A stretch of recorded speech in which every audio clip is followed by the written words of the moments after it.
Selamat datang di Kata Suara on Serangga Sound Channel, dan kali ini kita masih melanjutkan buku The Chronicles of Narnia, The Magician Nephew, dan ini adalah part ketiga, Hutan di Antara Dunia-Dunia. Paman Andrew dan ruang kerjanya langsung menghilang. Kemudian selama sesaat, segalanya menjadi seolah bertumpuk-tumpuk. Hal selanjutnya yang Degeri ketahui adalah adanya cahaya hijau lembut yang menyinari di atas dan kegelapan di bawahnya. Dia tidak tampak seperti sedang berdiri atau apapun, atau duduk, atau berbaring. Seolah tidak ada yang menyentuhnya. Sepertinya aku di dalam air, kata Degri. Atau di bawah air. Pemikiran ini sempat membuatnya takut. Tapi hampir seketika dia bisa merasakan tubuhnya naik dengan cepat. Lalu kepalanya tiba-tiba keluar di udara dan dia mendapati dirinya berenang ke tepian, menuju daratan berumput lembut di pinggir suatu mata air. Saat bangkit, dia menyadari dirinya tidak basah kuyup dan meneteskan air. Dia juga tidak terengah-engah mencari udara seperti yang akan diperkirakan semua orang bila habis berada di bawah air. Pakaiannya sama sekali kering. Dia sedang berdiri di pinggir mata air kecil, tidak lebih dari 3 meter dari satu sisi ke sisi lainnya, dalam suatu pohon. Pepohonan tumbuh rapat dan berdaun lebat sehingga dia bahkan tidak bisa mengintip langit. Semua cahaya berwarna hijau dan menyeruak di antara dedaunan. Tapi pastinya di atas sana ada matahari yang bersinar sangat kuat, karena sinar hijau yang dirasakannya begitu terang dan hangat. Hutan itu hutan tersunyi yang mungkin bisa kau bayangkan.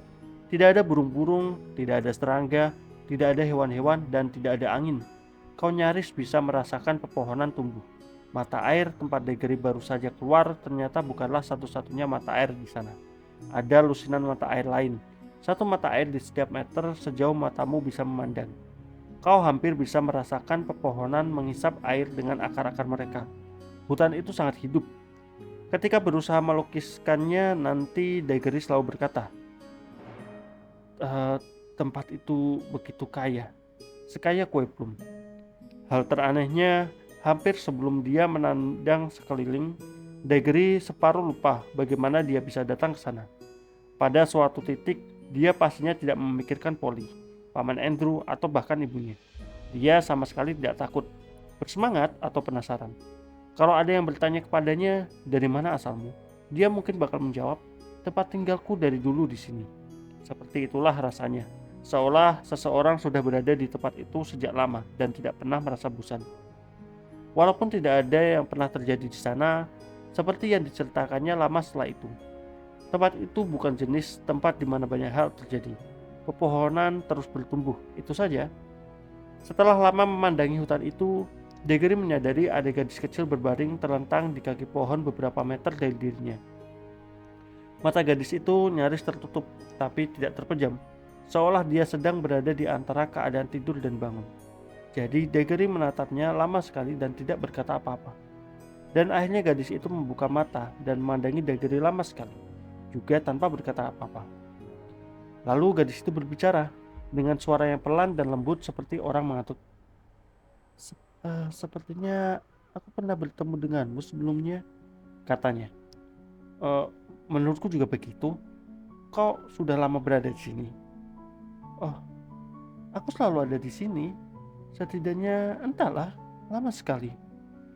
"Aku juga." "Eh, tidak. Aku baru saja melihatmu keluar dari mata air itu." Ya, mungkin memang begitu. Aku lupa." Kemudian untuk beberapa saat yang cukup lama, keduanya tidak saling berbicara lagi. "Tunggu dulu. Kira-kira kita memang pernah bertemu tidak ya? Aku punya sejenis bayangan, semacam gambaran di kepalaku, tentang anak laki-laki dan perempuan seperti kita, tinggal di suatu tempat yang agak berbeda dan melakukan berbagai hal. Eh, apa mungkin itu hanya mimpi?"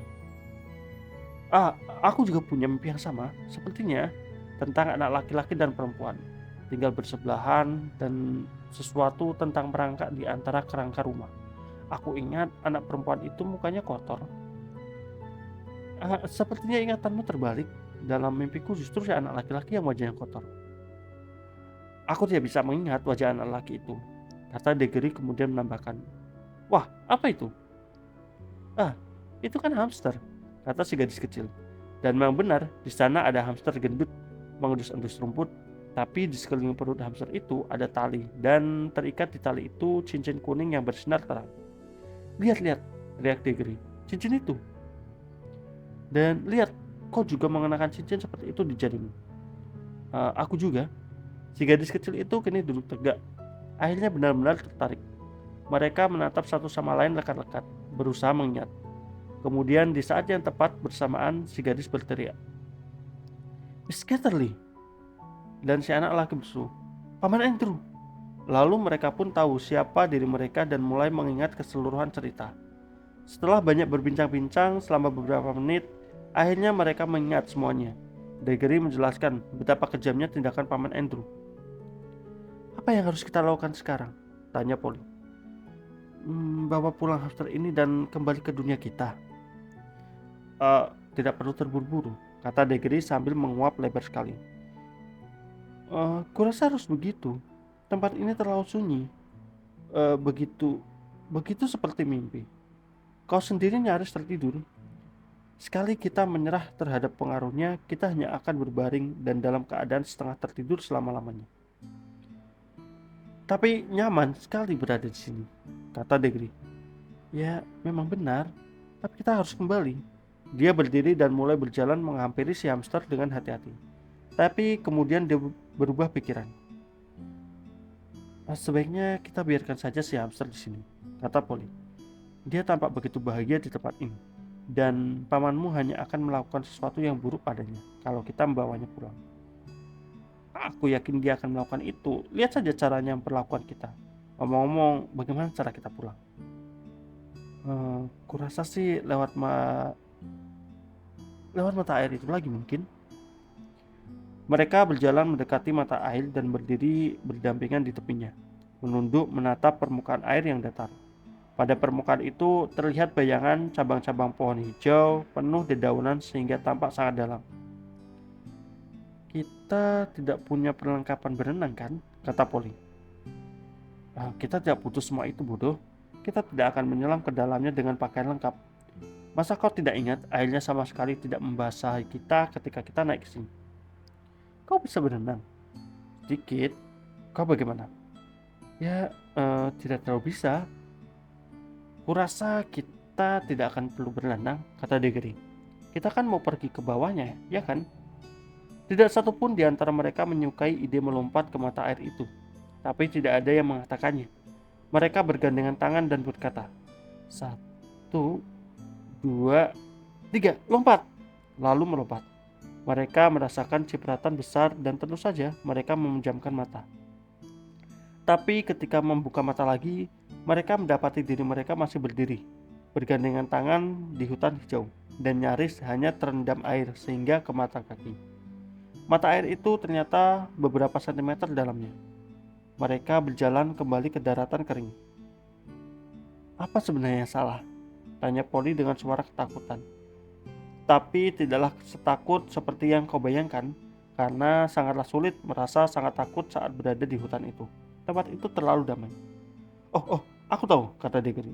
"Tentu saja, itu tidak akan berhasil. Kita masih mengenakan cincin kuning kita. Cincin-cincin ini kan untuk perjalanan pergi.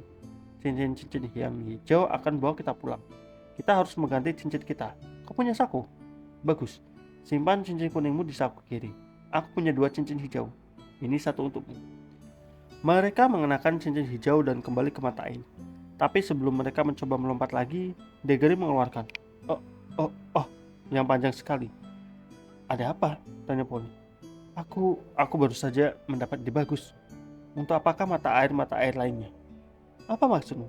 "Begini, kalau kita bisa melihat kembali ke dunia kita sendiri dengan melompat ke mata air yang ini, mungkinkah berarti kita bisa pergi ke tempat lain dengan melompat ke mata air yang lain? Mungkin saja ada dunia di bawah setiap mata air." "Tapi bukankah kita sudah berada di dunia lain? Tempat lain? Atau apalah namanya itu yang dibicarakan Paman Andrew? Bukankah kau bilang..." Lupakan Paman Andrew. Kurasa dia bahkan tidak tahu apa-apa tentang itu. Dia tidak pernah punya keberanian untuk datang ke sini sendiri. Dia hanya bicara tentang satu dunia lain. Tapi siapa tahu ada lusinan. Maksudmu hutan ini mungkin hanya salah satunya? Tidak, menurutku hutan ini sama sekali bukan dunia lain. Menurutku tempat ini hanyalah semacam tempat di antaranya. Polly tampak bingung. Tidakkah kau lihat? Tidak, dengar dulu. Pikirkan terowongan kita di bawah papan-papan di rumah. Tempat itu kan bukan ruangan di salah satu rumah. Bisa dibilang terowongan itu bahkan bukan benar-benar bagian dari rumah-rumah. Tapi sekalinya kau berada di terowongan, kau bisa berjalan di dalamnya dan datang ke rumah manapun di deretan rumah kita. Mungkin saja hutan ini juga sama kan? Tempat yang bukanlah salah satu dunia. Tapi sekali kau menemukan tempat ini, kau bisa masuk ke dunia manapun. Ya, kalaupun kau bisa, Polly memulai. Tapi Daggery melanjutkan seolah tidak mendengarkan kata-katanya. Dan tentu saja itu menjelaskan segalanya, katanya. Itulah sebabnya tempat ini begitu sepi dan kita selalu merasa mengantuk. Tidak pernah ada kejadian apapun di sini, seperti di rumah. Di dalam rumah-rumahlah orang-orang berbicara atau melakukan hal-hal, juga tempat mereka makan. Tidak ada yang terjadi di tempat-tempat perantara, di belakang dinding, di atas langit-langit, atau di bawah lantai, juga di bawah terowongan kita. Tapi ketika kau keluar dari terowongan, kau akan mendapati dirimu berada di rumah manapun. Kurasa kita bisa keluar dari tempat ini dan menuju tempat manapun. Kita tidak perlu melompat ke dalam mata air yang sama dengan yang kita lewati. Atau belum saatnya? Hutan di antara dunia-dunia, kata Polly menerawang. Kedengarannya bagus juga. Ayo, kata Digri. Kolam mana yang akan kita coba? Tunggu dulu, kata Polly. Aku tidak akan mencoba mata air baru sebelum memastikan kita memang bisa pulang melalui mata air yang pertama. Kita bahkan tidak yakin itu cara yang benar. Benar, kata Digri. Kita akan dirangkap Paman Andrew dan harus menyerahkan cincin-cincin kita sebelum sempat bersenang-senang. Tidak, terima kasih. Tidak bisakah kita sampai di setengah jalan ke bawah mata air kita? Katanya Polly. Hanya untuk melihat cara ini benar-benar manjul.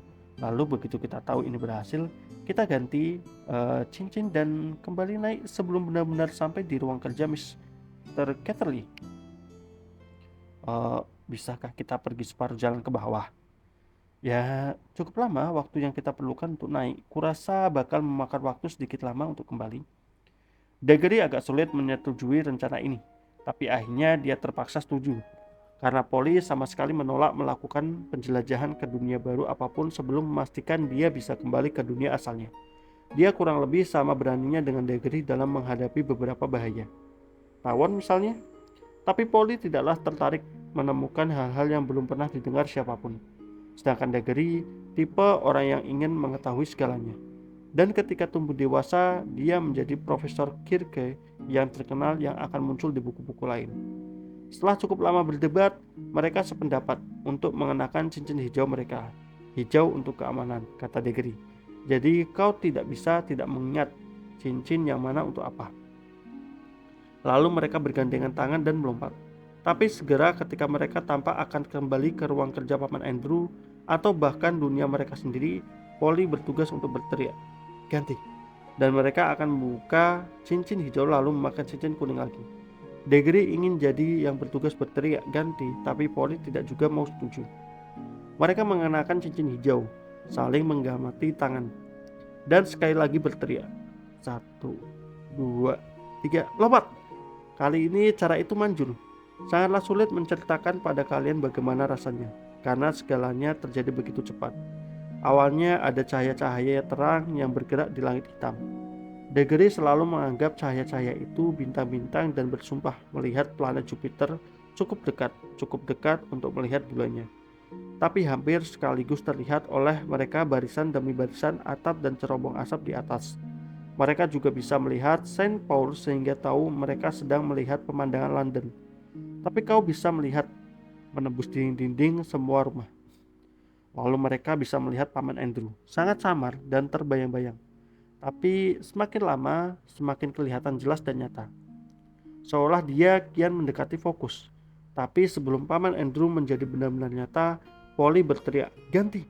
Dan mereka langsung mengganti cincin. Dunia kita pun menghambur seperti mimpi. Kemudian cahaya hijau di atas menjadi kian terang dan terang. hingga kepala mereka keluar dari mata air dan mereka berlari ke tepian. Kini hutan mengelilingi mereka lagi hingga ke atas, masih sehijau dan seterang dulu. Seluruh proses itu hanya mengambil waktu kurang dari 1 menit. Nah, kata Degri, sudah bisa kan? Sekarang mari kita berpetualang. Mata airnya manapun boleh. Ayolah, ayo kita coba yang satu itu. Stop, kata Polly. Tidakkah sebaiknya kita tandai mata air yang ini dulu? Mereka bertatapan dan wajah mereka berdua memucat saat mereka menyadari hal mengerikan yang baru saja akan Degri lakukan. Ada begitu banyak mata air di hutan ini, dan semua mata air tampak serupa. Begitu juga pepohonannya. Kalau sekali saja mereka meninggalkan mata air yang merupakan jalan menuju dunia mereka sendiri tanpa membuat semacam tanda, kemungkinannya 100 banding 1 bagi mereka untuk menemukannya lagi. Tangan Degeri gemetaran saat dia membuka pisau lipatnya dan memotong sebongkah panjang rumput di tepian mata air. Tanah hutan itu yang wangi sekali, berwarna coklat kemerahan, gembur dan tampak kontras di antara hijau rerumputan. Untung salah satu di antara kita berakal sehat, kata Polly. Yah, kau kan tidak perlu menyombongkan diri hanya gara-gara masalah ini, kata Degeri. Ayolah, aku ingin melihat ada apa di balik mata air yang lain. Polly membalas ucapan Degeri dengan cukup pedas. Degeri pun mengucapkan sesuatu yang lebih ketus lagi sebagai balasannya. Pertengkaran itu berlangsung selama beberapa menit, tapi akan membosankan bila ditulis semuanya. Marilah kita langsung menuju saat ketika mereka berdiri dengan jantung berdebar-debar dan wajah agak ketakutan di pinggir mata air tak dikenal dengan cincin-cincin kuning mereka. Keduanya bergandengan dan sekali lagi berkata, 1, 2, 3, lompat! Biur! Sekali lagi, cara ini tidak berhasil. Mata air ini ternyata juga hanyalah sedalam kubangan air. Bukannya mencapai dunia lain, mereka hanya mendapati kaki mereka basah dan mengotori tungkai kaki mereka untuk kedua kalinya pagi ini. Kalau memang saat itu pagi, waktu tampak selalu sama di hutan itu, antara dunia-dunia. Sial, seru Degeri. Apalagi yang salah sekarang, kita sudah mengenakan cincin kuning kita kok. Dia bilang kuning untuk perjalanan pergi. Nah, sekarang diketahui, ternyata Paman Andrew yang tidak tahu apa-apa tentang hutan di antara dunia-dunia punya perkiraan yang salah tentang kegunaan cincin-cincin itu.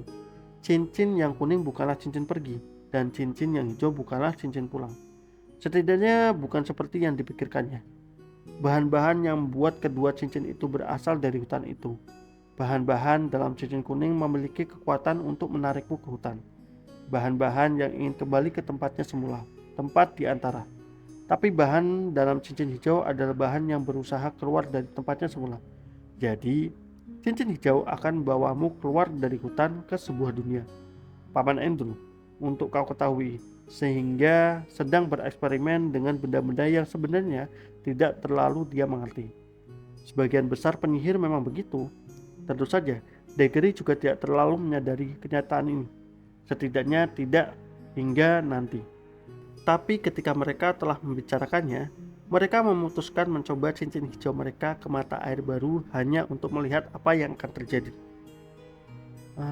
Aku mau kalau kau juga mau, kata Polly. Tapi sebenarnya dia mengatakan ini karena di hatinya yang paling dalam, dia kini merasa yakin kedua cincin itu tidak akan berfungsi di mata air baru.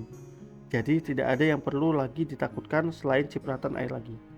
Aku tidak terlalu yakin Degeri punya perasaan yang sama. Bagaimanapun, ketika mereka berdua telah memakai cincin hijau kembali ke tepian mata air dan bergandengan, mereka kini jauh lebih ceria dan tidak muram daripada kali pertama. Saat